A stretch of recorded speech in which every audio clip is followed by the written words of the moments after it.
I don't know what that means. We're not giving you the eggs. Leave now and save yourselves the trouble of needing medical care, Gustav stated. At this point, the oppositions were clear on the fact that peaceful negotiations or threats wouldn't work. Get them. Hi. The oppositions charged forward with some immediately channeling attacks in the next instant. Only a little over a day was left till the Viandu egg challenge would come to an end.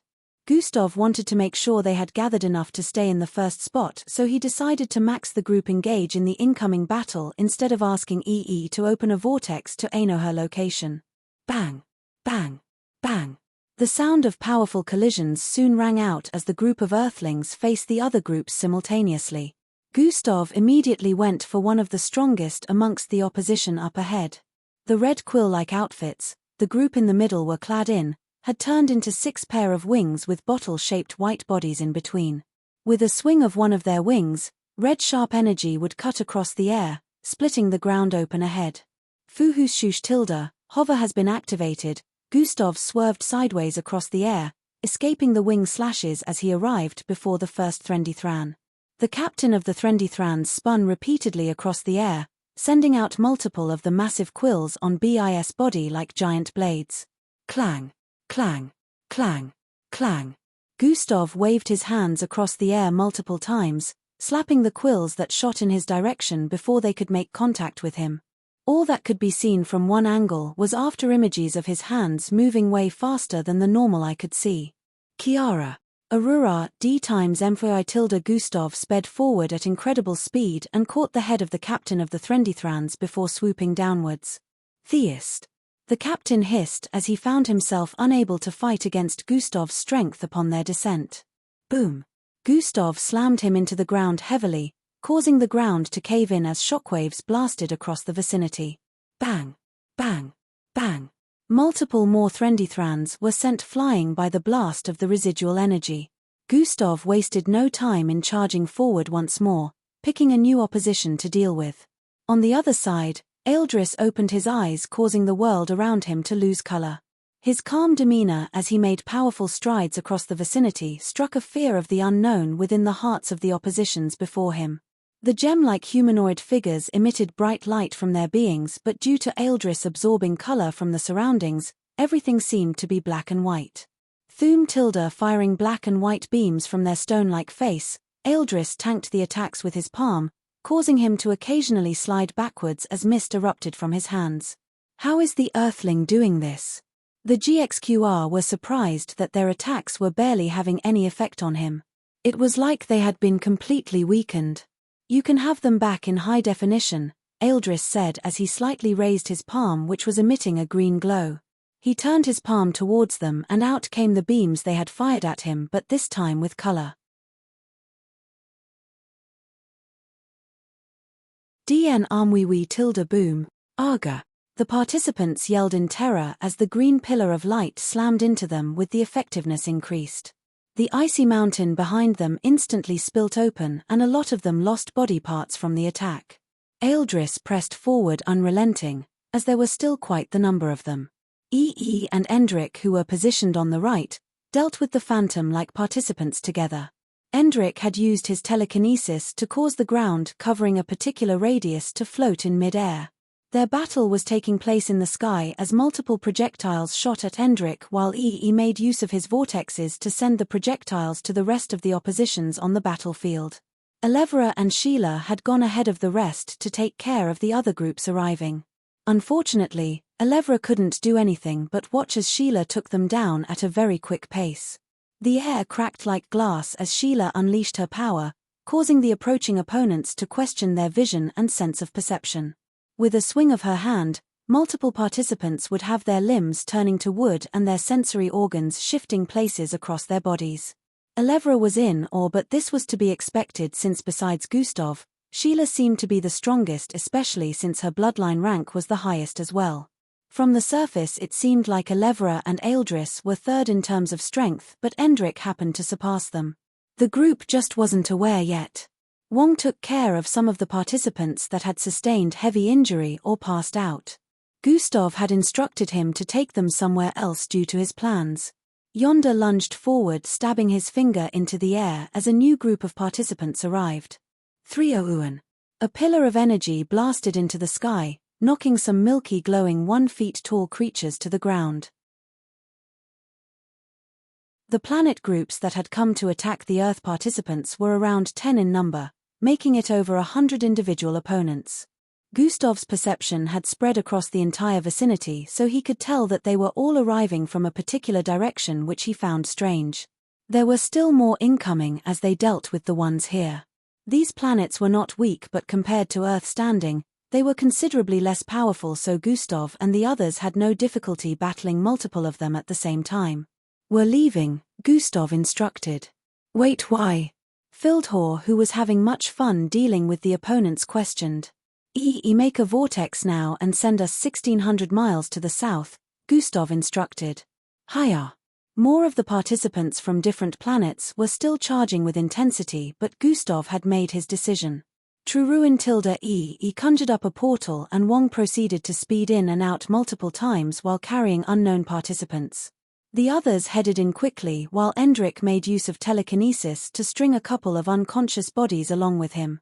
"Don't let them get away." A participant behind conjured a massive white chaotic ball which shot forward with speed. However, before it could meet its target, the vortex closed up and vanished completely. The ground instantly caved in upon the impact of the projectile, leaving yet another hole in the area. This place that had turned into a battlefield was completely wrecked. Even after Gustav and the others had left, there were still more participants from other planets arriving here to partake in the assault. "Why did we leave? We were winning," Yonder complained the instant they arrived before the entry point of a frosted cave. "We can't fight them all," Gustav replied. "What do you mean?" "We were kicking their ass up there," Yonder stated with a grumpy look. "And how many more do you think you can fight before you wear out?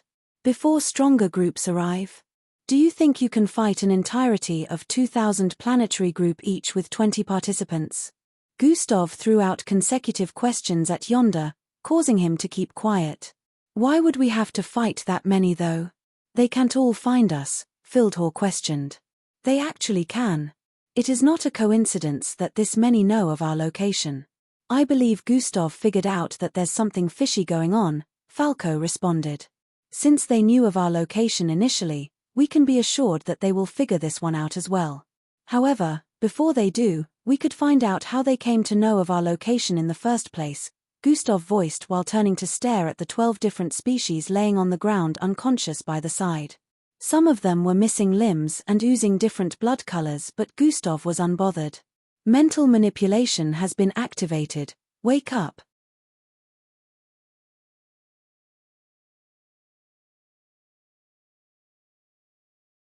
Chapter 12:13. The difficult part is finding them. Mental manipulation has been activated. Wake up. Din. Gustav's voice rang in their minds heavily and repeatedly. It was like a hammer continuously colliding with a nail, with the sound amplified by over 1,000 times. "Ah!" The bunch began screaming as some of them held on their heads in agony while wriggling uncontrollably. "You lots are going to tell me how you found us," Gustav voiced with an intimidating tone. "How could they have something like that? Is that even allowed?" Wong questioned with a look of surprise. "Well, it isn't against the rules. It's just like how I have SJ here," Gustav replied as the sacred jewel appeared beside him. The bunch they had abducted confessed that a species known as the Ivdar possessed an item that displayed the location of people they had bumped into irregardless of place and time. This was how they had located Earth candidates over and over again. What the Ivdar group did was gather as many participants as they could find and convince them to join in the ambushing Earth. "Now we can be sure that they will definitely find us again," Matilda said with a disturbed tone. "How do they expect to gain from this? They haven't even attacked us directly," Glade questioned. "Their plan is most likely to weaken us using the forces of other participants and then swoop in when we're out of energy. That way they will barely be any resistance from us and they get what they want," Falco analyzed. "We just have to destroy the item and then we'll be fine for the next 24 hours. The likelihood of encountering any opposing participants after we destroy it will be very low," Timi said with a look of contemplation. Destroying it is the easy part, the difficult part is finding them, Falco stated. Not so difficult if we can get them to tell us, Timmy said while pointing at the participants who were bound on the ground. No one really knows their way around the fourth disc. It is way too large. They wouldn't be able to give us directions since they are also unaware of how to get back there, Gustav replied while slightly shaking his head. What do we do? How do we find them? Matilda voiced with a concerning tone. I have a plan but we'll need to let them get to us again, Gustav stated. Shouldn't be long then, Eldris voiced while turning to stare in a particular direction. Don't expend much of your energy during the coming battle, Gustav warned. That reminds me, how are they even able to gather so much forces from all across the fourth disc? Timmy questioned. Since everyone was aware of how large the fourth disc was, it didn't make sense that so many of them just happened to coincidentally find the Ivdar group who were offering the location of the planet group with the highest number of Viandu eggs. I searched one of their memories and found out that the item also randomly sends out holographic messages all across the fourth disc, giving other participants directions on where to meet the Ivdar group. They meet the Ivdar group, agree to their ambush plan, and when a participant makes contact with the item, a kind of location pull appears in their minds that point them in the exact direction to head in so they can find us, Gustav explained lengthily. That is not good, EE muttered. This meant other stronger groups, closer in proximity, could definitely get the holographic messages soon and also decide to join in the ambush. That is why we have to destroy it as soon as possible, Glade voiced. They are here, Gustav suddenly announced while leaping into the air. A massive tank-shaped platform that happened to be descending from the sky, had casted a looming shadow over them in an instant. However, Gustav's figure had already ascended to meet it. Boom! A loud explosion rang out as waves of energy blasted across the sky. Heavy winds spread in every direction, causing the ground below to quake as the Earth participants found their hair swimming in the wind despite standing in place. Bam! Gustav landed back on his feet in the next moment. Go and stick together till I say it's time to leave, he announced before, speeding off in a particular direction. The group wasted no time in chasing after him while channeling their bloodline energies as well. This time the approaching numbers were nearly twice compared to before. Despite the figures, the Earth participants unwavering charged in and another battle soon began. Bang! Bang! Boom! Gustav swept through a group of 7 at very quick pace, punching a hole through the attack of another species. You will do, Gustav thought as he evaded the swing of the opponent blade that left after images. Gustav ascended with incredible speed in the next instant. God Eyes has been activated. The moment he activated God Eyes and stared downwards, he passed an instruction. Open up a vortex, we're leaving. The battle was starting to get intense at this point, so everyone was busy dealing with a couple of enemies at the same time. Since Gustav knew it would be difficult for them to just stop with whatever opponents they were facing currently, he swooped down. Go now! Gustav yelled as he descended with immense speed. Energy discharge has been activated. His entire figure lit up with a red glow as he heavily landed in the midst of the oppositions. Boom!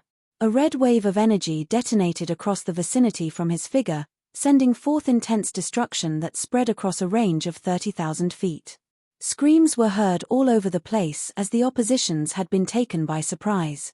The ground caved in across multiple areas, causing a lot of them to fall in while others GIT blasted backwards by the powerful force. A couple of them sustained gracious injuries instantly, but a few still managed to tank the attack, receiving a little damage. Nevertheless, this had given the others time to leave as they already disappeared through the vortex he had created. Gustav turned around and sped away very quickly, vanishing through the vortex he had left open. The vortex closed up in the next moment and Gustav stared at the others who were looking at him like he had just done something crazy.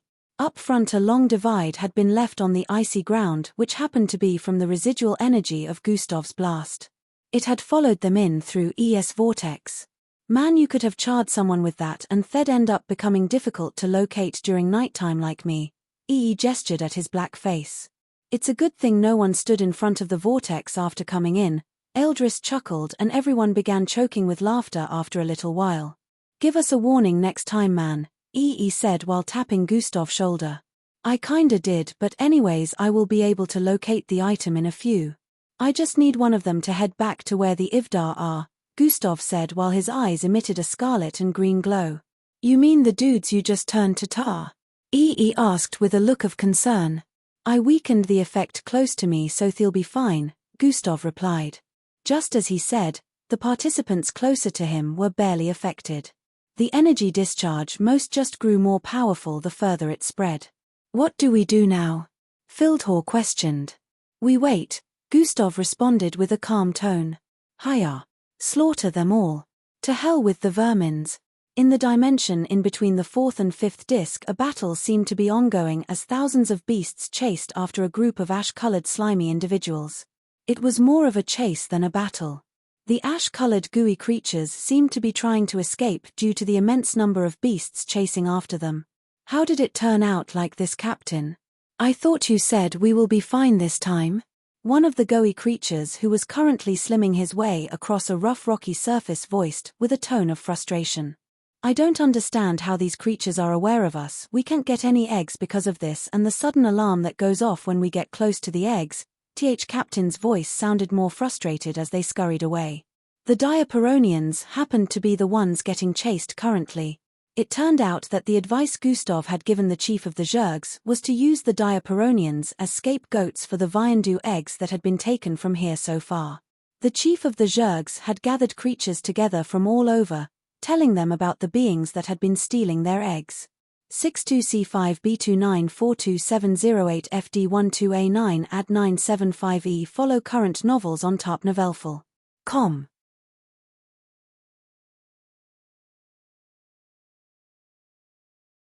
Chapter 1214 The chief of the Zergs had gathered creatures together from all over, telling them about the beings that had been stealing their eggs. The ones who already had their territories plundered were even more enraged and wasted no time in joining the chief of the Zerg's course to eradicate the culprits the instant he proposed it. The others didn't want their eggs to be stolen, so they joined the course as well, and now there were over 50,000 creatures gunning for the Diaperonians. They had also received the blame for the eggs Gustav and the others had taken. Despite this, Gustav did something that gave off a loud warning the moment the Diaperonians were in close proximity with the Viandu eggs. They would have successfully acquired a couple if it wasn't for this alarm.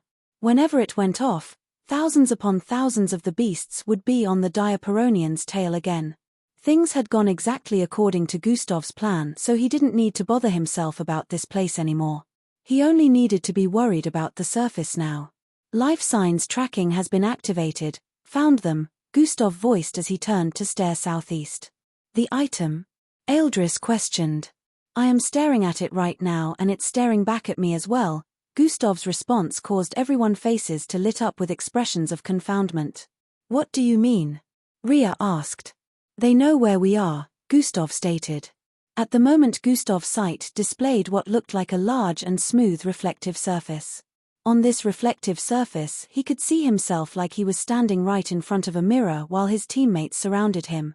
Gustav was no doubt staring at the item that equipped the Ivdars with the ability to locate them, and he was looking through the body of one of the participants whose life sign he had saved earlier. Does that mean they already found us? EE questioned. I can see every one of us through the eye of the item, so yes, they have found us, but none have gotten to us yet, as that will still take some time, Gustav responded. But it's all good since I know their exact location right now. Gustav continued to stare southeast. D*M hold on. EE stood right beside Gustav with his eyes closed as he stretched out both his hands. In the next few moments, he opened his eyes, which were gleaming with a bright violet colored, and made a swirling motion with both his hands. Zedzuron tilde a large vortex opened up in front of them in the next instant. EE and Gustav didn't need to utter a word before the others understood where it led. We're leaving the instant it is destroyed. There will be no need to engage in any long battles, Gustav instructed as he stepped through the vortex. His major reason for pointing this out was mostly due to the disgruntled in the group that felt like they could take on the entire world. What is that? Within an area where a high number of group gathered before what looked like a thin layer of triangular glass frame, a violet swirling massive appeared behind them. Is that a feature of the Heaven Gaze mirror? Some of them wondered out loud as they stared at it. The group who had bluish hair like wrappers surrounding their body which extended from their scalp, had looks of confusion as they stared ahead. On the surface of the thin layer of glass was a footage that displayed a group of people walking through the exact violet swirling mass that had appeared here. "Know that I sent," one of them was about stating when a purplish beam blasted forth from the vortex. Bang! It slammed heavily onto the thin layer of glass which in turn got forcefully yanked into the air. "Protect the heaven gaze mirror," one of them yelled as they quickly sent their hair like wrappers into the air to catch the mirror. Fauhum tilde, the first figure that came speeding out of the violet-colored swirling mass, appeared right above the mirror in the next instant. Bang! The familiar figure feet was laced with milky glowing light as he swung one of them heavily, sending the mirror flying further away as a crack finally appeared on its surface. "Kryych. Stop him, DN." Some of them yelled loudly as they leapt into the air instantly. The others behind had also followed suit immediately, appearing as soon as the oppositions leapt into the air. The inevitable clash occurred as the rest of the Earth participants faced the groups currently gathered around. Gustav followed the mirror with more than 20 different participants on his tail, throwing multiple powerful attacks at him. However, Gustav still outmatched them in speed, especially since he had taken them by surprise. With his right fist coated in milky glow, he swung it forward powerfully as he arrived before the mirror once more. A piece of hair like fabric extended from below at the same instant, faintly wrapping around the mirror while his fist made contact. Boom! The mirror was only wrapped halfway before the fist hit, but even at that, the mirror only developed a few more cracks as the hair-like fabric disintegrated upon the fist collision while mirror repeatedly spiraled across the air from the impact. "Atomic blade has been activated. That thing is way more sturdy than it looks," Gustav internally grumbled as a 6-feet-long atomic blade appeared in his grasp. The mirror had a very thin layer which was like that of a thread if not even thinner. Yet the multiple attacks they had landed on it had failed to destroy it. It had only gotten a little damaged but was still far from being completely destroyed. Gustav didn't put it into consideration that something like this would be so sturdy, or he would have used more force from the start. Thuwash tilde Gustav increased his flight speed as wings sprouted out of his back. He stretched his arms sideways as he sped forward, ready to deliver a powerful strike on the mirror with the atomic blade. Down below, one of the creatures who had a greenish hair like fabric wrapped around their body lunged forward. Thriri tilde, the hair like fabric surrounding their figure extended forward and increased in length crazily before stabbing into the ground ahead. Gustav was close to making contact with the mirror when a greenish wall of hair shot out from the ground ahead, rising so high it blocked the path of the mirror spiraling in mid-air. Fuehuai tilde, the mirror rolled into it and got wrapped up completely by the wall of hair that had shot into the sky from below. Gustav's eyes squinted as he swung the blade sideways mightily. Thrura! A massive milky-colored arc sliced forward with intensely, cleaving the entire wall of dense green hair into two halves. However, the mirror happened to be nowhere to be found as the rest of the hair descended into the ground. Multiple participants chasing from behind were catching up to Gustav at this point since he had suddenly paused due to the current situation. He spotted the Ivdar participant responsible for hijacking the mirror before he could destroy it, far below. The participant was speeding away with the mirror caught between his greenish hair like fabric. The participants that numbered in the 30s chasing after him would get to him before he could even manage to give chase, so the situation looked impossible. "Unfortunately, that's not happening on my watch," Gustav stated as he descended with speed. "SJ, Gustav muttered as he landed atop an icy mountain. "Zihin tilde, bring it to me," he instructed the moment SJ appeared before him.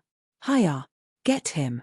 The participants chasing after him were right above at the moment and had caught up to him while the Ivdar participant was getting away with the mirror. All of a sudden the sacred jewel emitted a profound glow that caused everything in the environment to undergo an instant change of displacement. Zihin tilde, the Ivdar participant who was escaping in the opposite direction, suddenly felt the landscape around him change and found himself standing before Gustav. "Thank you." A smile appeared on Gustav's face as he yanked the mirror out of the participant hair like fabric that was holding it up. "Don," before the participant could utter another word, Gustav's palm slammed into his body, sending him hurling across the air. Bang! As for the participants that had caught up to Gustav, they found themselves attacking the ground in another location. This occurrence completely shocked them as they realized they were thousands of feet away from Gustav's position.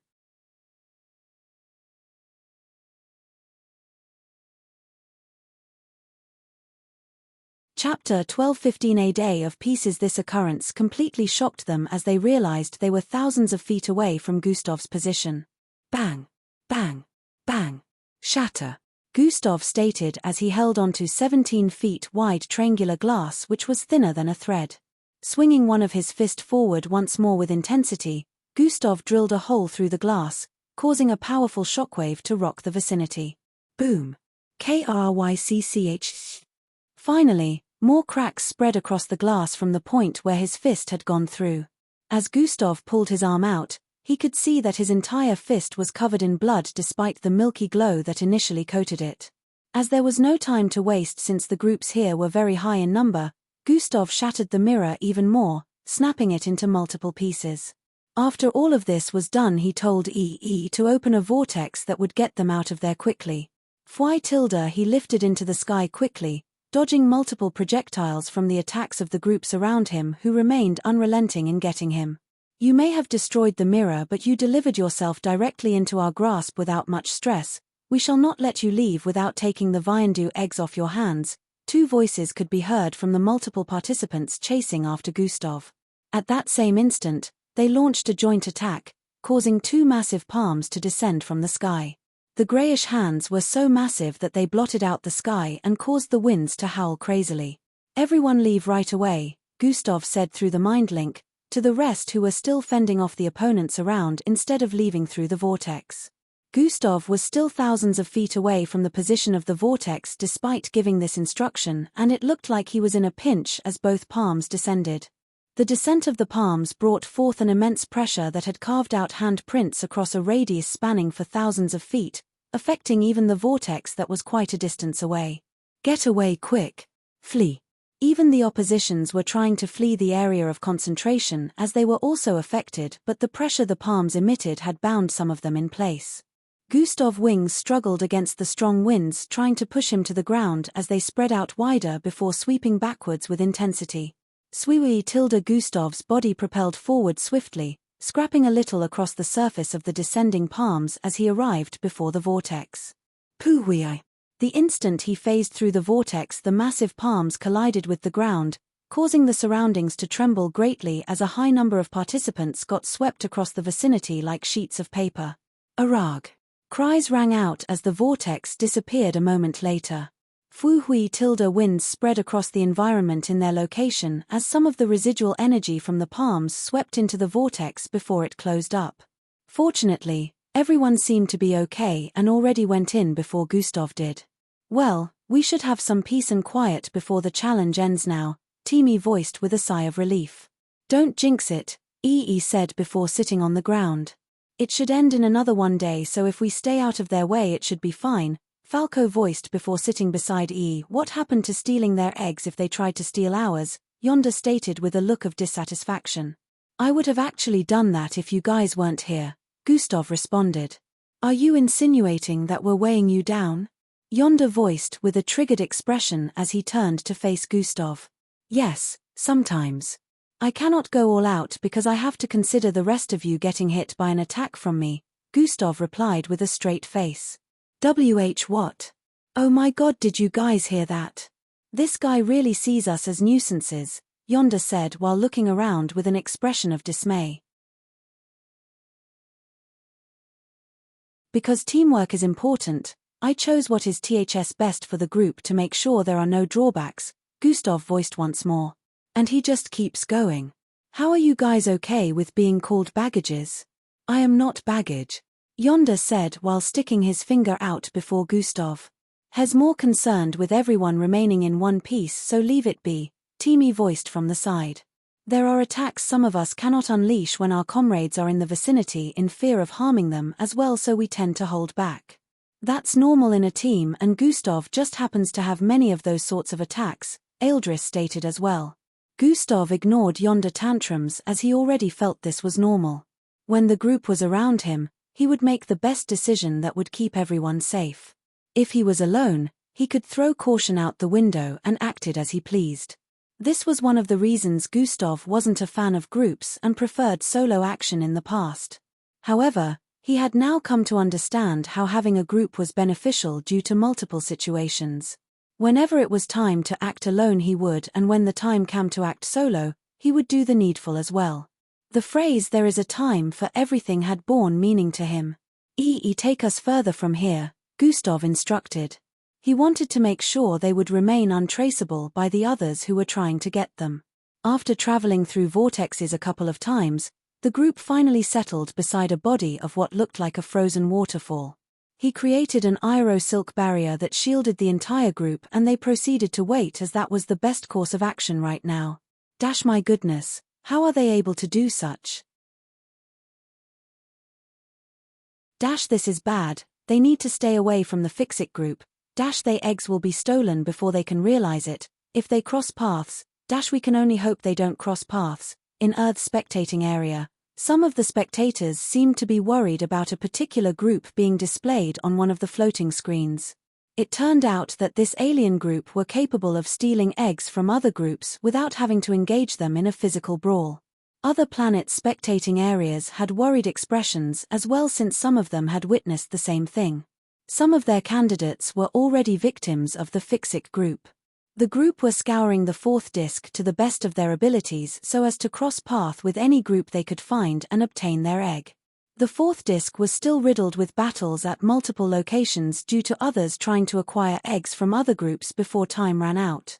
Whenever the Fix-It group came close to such places, they would acquire the eggs of everyone there if the groups battling were in possession of eggs. They didn't need to engage in the battle and would leave as quickly as they arrived. Earth spectators were hoping that this group would not come into contact with Earth's participants before the challenge ended. While this had a very low chance of happening, they were still worried that this group would end up acquiring more than the current number of eggs Earth participants had gathered so far. Boom! Boom! Boom! Explosions blasted all across the vicinity as a figure leapt from blade to blade, dodging their descent. Thweewea. Thousands of massive 30-feet-long blades were slicing across the air at very quick pace, spreading a layer of mist as they sizzled intensely. Upon contact with his feet, the massive blades shooting forward at the figure would combust, sending more blasts across the vicinity. As flames spread, consuming the figure within, the creatures chasing from behind had looks of relief only for their faces to lit up in disbelief again. The figure has leapt out of the flames unscathed as a milky glow covered his entirety. Maybe I should have stayed in, Gustav muttered as the 2 Viandu eggs in his grasp disappeared into his storage device. 6 hours ago, around 7 hours should be left before the challenge ends, Gustav voiced within the covering of the aero-silk barrier. Yeah, we're really close. It will come to an end before we know it, Matilda voiced in response. I'm going out to steal eggs, Gustav stated while standing to his feet. What? Timmy voiced with a tone of confusion. We're okay with this many. I don't see the need to acquire more, Falco voiced as well. I feel uneasy. You guys stay in here, it would be better if I go alone, Gustav voiced while stepping forward. Let's exchange before I leave, Gustav said while handing a bluish button to Eldris. Eldris paused for a bit before nodding and handing Gustav a similar-looking bluish button. 62C5B2942708FD12A9 add 975E follow current novels on tapnovelful.com.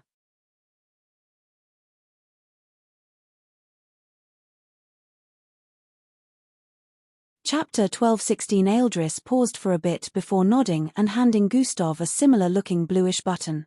Alright, you guys stay here. I'm off, Threri. A part of the aero-silk opened up and Gustav sped out before anyone could retort again. The aero-silk opening closed back immediately, leaving the others within. Well, it hasn't been fruitless so far, so it's all good, Gustav muttered as he escaped another cloud of explosion. The group behind remained unrelenting as they gave chase, but Gustav was in no mood to stick around. Lightning Blitz has been activated. He disappeared out of view after turning into a lightning bolt, leaving the group behind cursing their luck. Gustav had been on this for over 6 hours, and he was aware that only around an hour was left before the challenge would come to an end. God Eyes has been activated. Gustav made use of life signs tracking to check on the others he had left behind, within the Aerosilk barrier. After confirming that they were okay, he decided to head back. Just as he was about to leave, Gustav's perception picked up on a battle occurring at the far end of his perception. His perception, which covered thousands of miles, only picked this up very close to the edge, which meant he would have to travel over 1,000 miles to arrive there. He felt it wasn't worth it and decided to leave anyways. However, at this moment, something unanticipated occurred.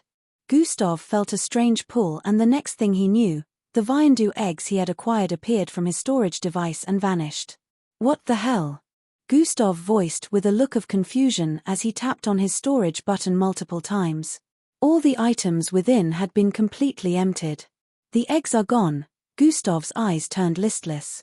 Minutes earlier, the magnetic spacebar is picking up on another nearby. Within a group of 13, a creature with white-striped mechanical-looking body, voiced out.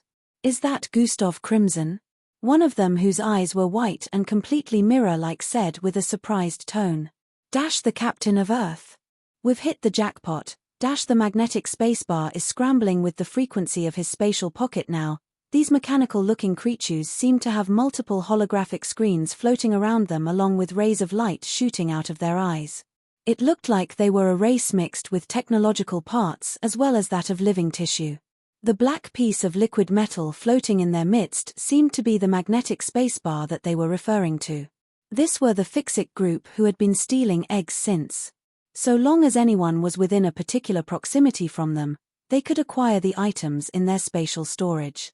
Every single ISOP participant had a spatial storage place where they kept everything they possessed. The Fixit group being capable of this was practically a cheat, as no one would expect such.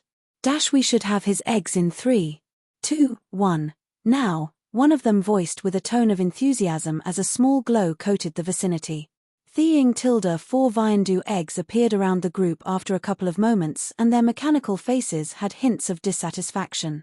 Dash, just 4? Wasn't Earth having around 19 eggs a week ago? Dash, this doesn't make any sense. They should have acquired more in the last week. Dash, at least he still gave us more than the other groups we've hijacked. They voiced out their confusions as they took possession of the 4 eggs that appeared. We need to leave here soon to avoid contact with any group, their captain voiced. Present time, it's all gone? Gustav voiced with a tone of utter confusion. Obviously someone is responsible for this, the system voiced in his mind. Yeah, but then I don't sense anyone remotely close by except where the battle is ongoing and a little distance from there as well, which is expected since there are multiple groups involved, Gustav replied. There's your answer, the system voiced. That is too far away for there such an occurrence. There is no way anyone would manage to steal the contents of a spatial storage device from such a distance, not to mention also teleporting it as well, Gustav stated with a logical tone. Well, you don't sense anyone else around, so God Eyes has been activated. Gustav leapt into the air as wings sprouted out of his back in the process. His vision turned completely reddish as he zoomed in to the far ends of where his perception reached, crossing hundreds of miles. The Fixit group, Gustav screed as he muttered. Over 6 hours of work, you'll think you can successfully render it useless. Gustav's eyes gleamed with intensity as he watched the eggs they had stolen phase into a floating black liquid metal. That thing might be responsible. Before the system could complete its statement, Gustav butted in. It is. I have analyzed its components and confirmed that the black item is indeed responsible for this, Gustav voiced while multiple glowing readings were displayed before him. DNOM, but it is running out of power very quickly. It won't last for more than a couple more minutes. This made Gustav realize that if he was further from here for a few more minutes, his 6 hours of robbery wouldn't be wasted. On the bright side, I exchanged storage devices with Eldris. Things could have gone way worse if I hadn't. Gustav recalled making the decision to leave the Aerosilk with Eldris' empty storage button. Still, I won't let things slide, Gustav decided as he deactivated God Eyes. Lightning Blitz has been activated, Thrat say. Lightning Blitz has been activated, Thrat say. Lightning Blitz has been activated. Threats. Lightning Blitz has been activated. Threats. Lightning Blitz has been activated. Threats. After turning into a lightning bolt 5 times and streaking across a distance of over 800 miles in just a few moments, Lightning Blitz went into cooldown mode. Gustav was still over 600 miles away from their location and they were currently on the move, but he had decided not to let this situation be bygones. Ultimate Combination has been activated. We're being chased, one of the Fixit group members voiced as the group made their way across a frozen ridge. It is Earth's captain, the team member with mirror-like white eyes voiced. He will never get to us in time, Fixit group captain voiced as numerical figures appeared in his line of sight. 10 seconds, D times M, 8 seconds, 7 seconds, 6 seconds, 5 seconds, 4 seconds, 3 seconds, 2 seconds, 1 second, the ice hate. The Viandu Egg Challenge has officially come to a finish. A loud announcement reverberated across the 4th disc as well as other discs on planet Osius. On the 9th disc, the sound of tense dialogues could be heard from all over. Chatter, chatter, chatter. Dash who do you think won? Dash my money is with the Fixit group. They may not have acquired any eggs during the first 2 to 3 weeks but their act at the last few days puts them at the top. Dash I don't think Earth will remain in the top spot. That group acquired too many eggs, the Draconettes acquired many as well from weaker planets before time ran out. Dash honestly I don't believe Earth participants would even be top 3. After the second week they just hid in one place till the challenge ended. Dash the last-minute battle Gustav Crimson had with the Fixit though, it looked like something happened before time was up. Speculations about who would win could be heard all across the 9th disc and now Earth was not even considered to be the top spot anymore based on the last events that occurred on the 4th disc. Some of the spectators had witnessed a battle going down between Gustav and the Fixit group who were speculated to be the first position just before time ran out. Zing, zing, zing, zing, zing. Currently ISOP participant were appearing on the podium in the midst of the arena in tens. They were all getting teleported out of the 4th disc and as they arrived, they seemed to have brought an air of coldness with them. Finally we're back here where the temperature is fairly normal, EE voiced with a sigh of relief as he stood side by side with the others. Every group that had been battling before the challenge ended, remained in place despite exuding an air of animosity. They couldn't attack each other anymore now that the challenge had ended or it would lead to disqualification. Where have you been, Gus? Teamy questioned the moment Gustav appeared. There were cuts on his face and his entire right arm happened to be charred. However, right before their very eyes Gustav happened to be regenerating very quickly. Underneath his armpit area were 2 Viandu eggs which he held with a slight look of dissatisfaction despite being unbothered about his injuries. I ran into some trouble.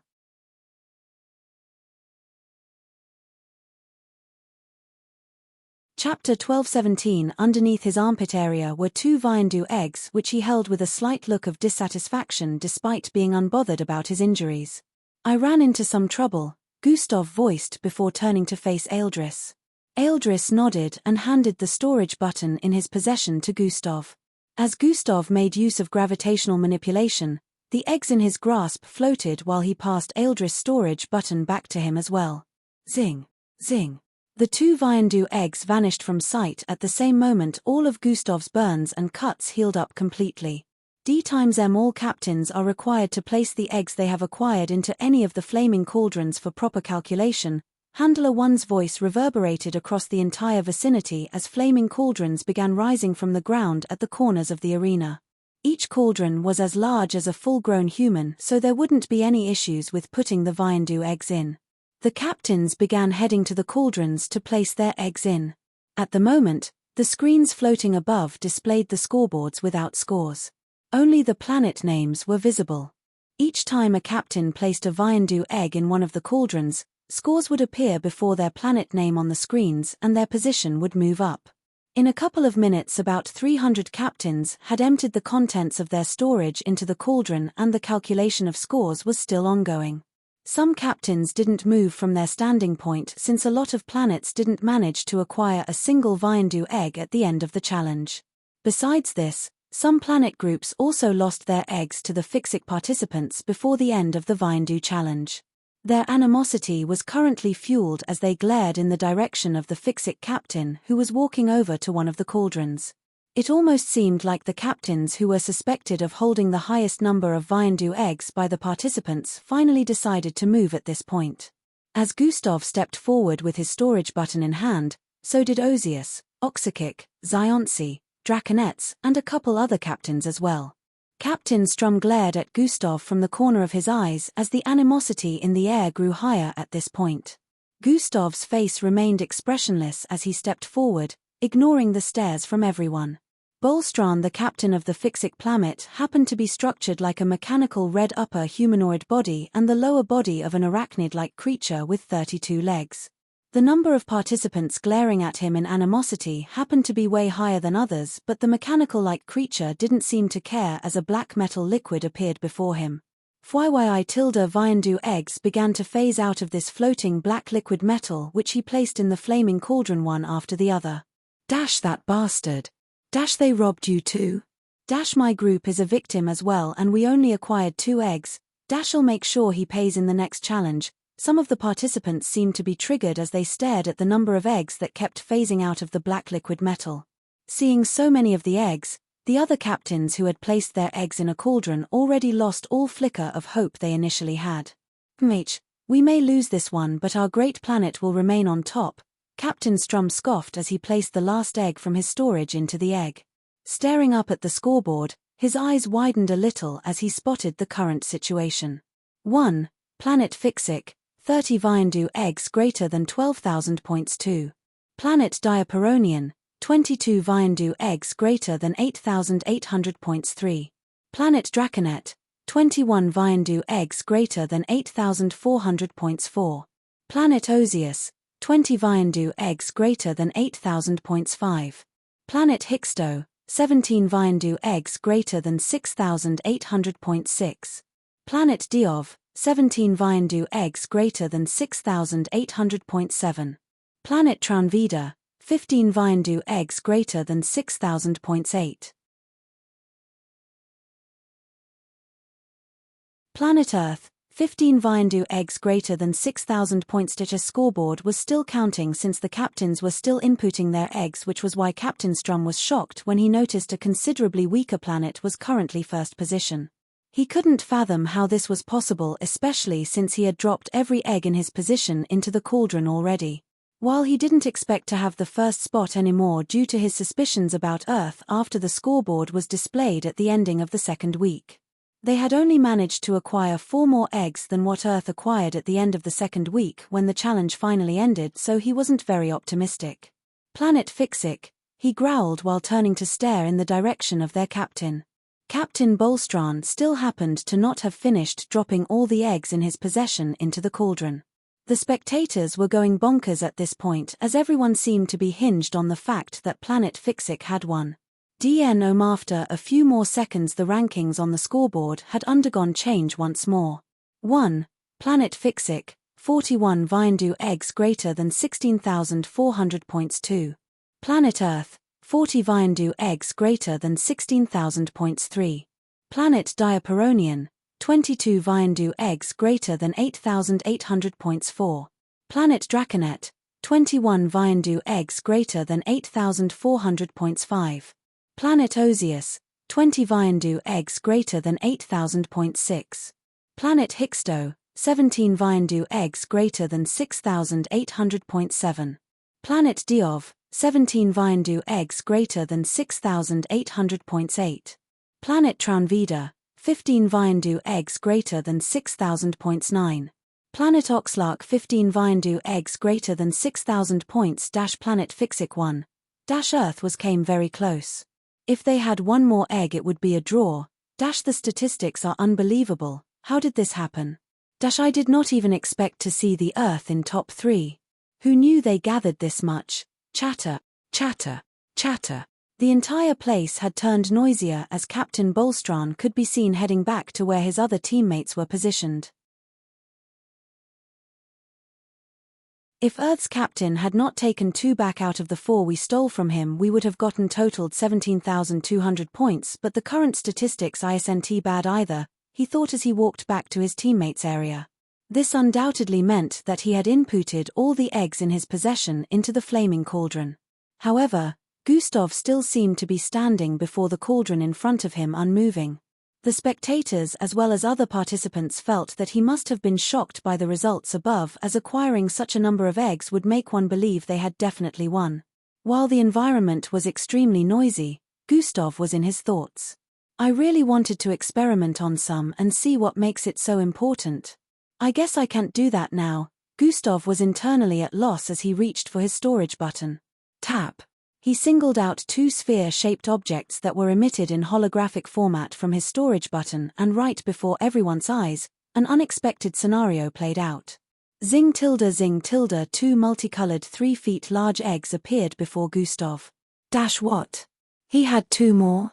Dash how in the world does he have more? Dash this is unbelievable. Dash why did he stand there all this time if he still had more?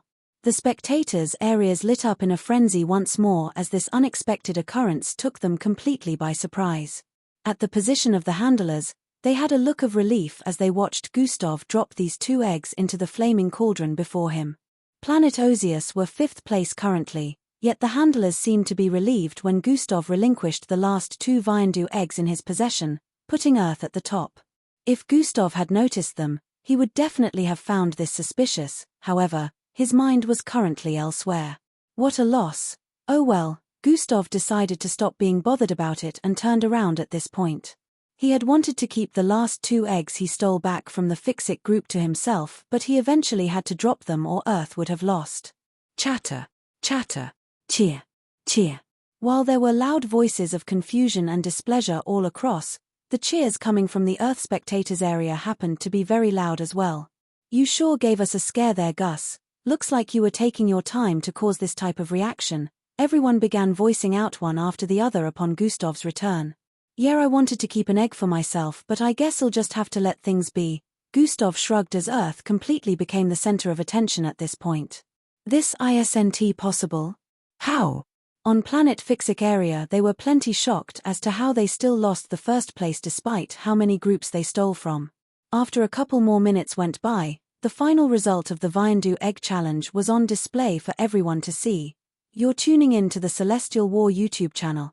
Don't forget to subscribe and join us on this journey to catch the most captivating stories.